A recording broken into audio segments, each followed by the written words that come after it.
Les universités et centres de recherche en Côte d'Ivoire enregistrent la présence de nombreuses femmes enseignants-chercheurs. Comme tout chercheur, le problème de financement des projets de recherche scientifique est une réelle préoccupation pour ces universitaires. Nous avons des difficultés énormes pour la recherche parce que nous sommes obligés de financer. Ce qui fait que souvent, beaucoup de personnes qui embrassent cette carrière d'enseignant et de médecin abandonnent parce qu'il faut vraiment beaucoup s'investir. Une situation qui ne laisse pas indifférent le programme d'appui stratégique à la recherche scientifique. Le programme veut ainsi donner une opportunité de financement de projets de recherche aux femmes enseignantes de l'université. D'où le sens d'un atelier de renforcement des capacités des femmes enseignants-chercheurs de l'université Alassane Ouattara. 25 femmes ont pris part à cette formation.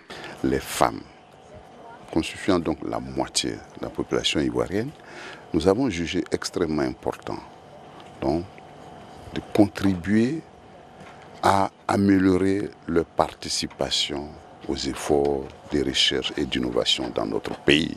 Nous leur donnons un outillage scientifique qui va permettre à toutes les femmes, enseignants-chercheurs de l'université, de pouvoir en tout cas présenter un projet de recherche qui puisse être financé à travers le monde. Toutefois, la situation des enseignants-chercheurs est une préoccupation pour les États africains.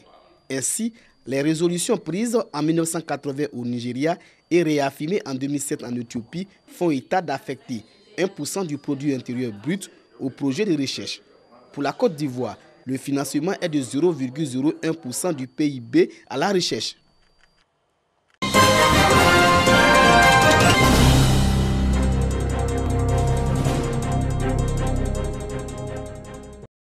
Selon l'Organisation mondiale de la santé (OMS), 25% de la mortalité est causée par des facteurs à risque liés à l'environnement tels que les ordures ménagères, mais surtout l'indiscipline qui constitue un facteur aggravant de l'insalubrité dans nos villes et communes, notamment le raccordement des toilettes au caniveau. Bouaké n'échappe pas à cette indiscipline malgré la sensibilisation des populations par les autorités communales. Nous avons pris des dispositions notamment en termes de sensibilisation, en termes de mesures de répression même.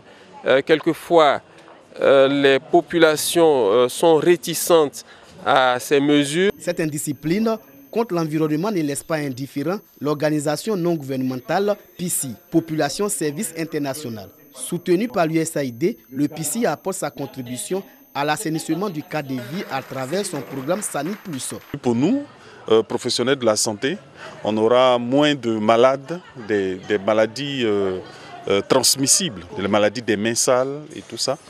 Ça va réduire fortement et c'est vraiment une très bonne opportunité pour tout le monde. Le gouvernement américain a financé ce projet pour l'amélioration de l'assainissement en Côte d'Ivoire. Donc l'objectif à long terme de ce projet, c'est de permettre à la population de la Côte d'Ivoire, de Bouaké où nous sommes aujourd'hui, d'avoir un système d'assainissement adéquat, un citoyen ou un ménage, une toilette. Une projection des films a permis aux populations de Gbeke d'être sensibilisées à rendre leur cadre de vie propre, gage d'une santé durable.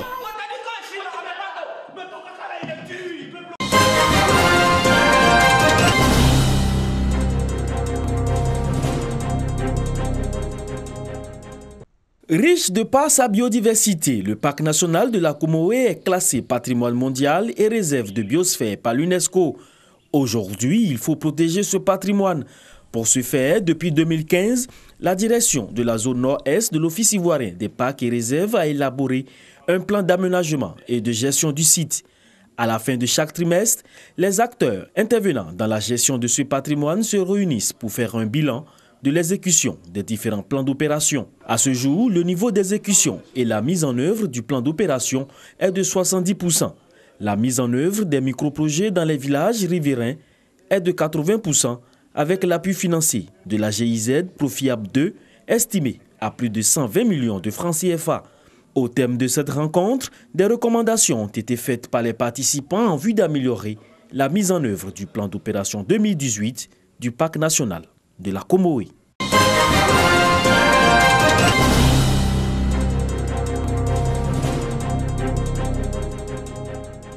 Boyo, Dans la sous-préfecture de Blességué, département de Kouto, au nord de la Côte d'Ivoire, une opération de consultation ophtalmologique menée dans l'enceinte de la paroisse Saint-Michel-Archange.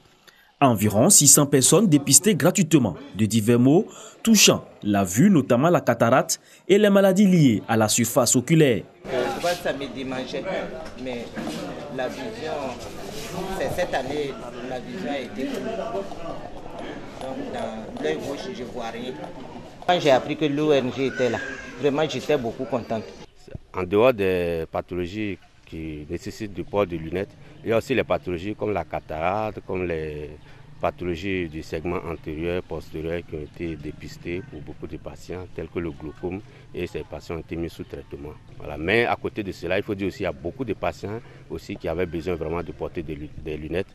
Voilà. D'où vraiment tout l'intérêt de cette séance de distribution de lunettes à la population. L'opération est à sa 3e édition. C'est une initiative du Fonds de dotation Cornelius France qui vient en aide à ces populations exposées à la poussière du fait de leurs activités liées à l'exploitation artisanale de l'or.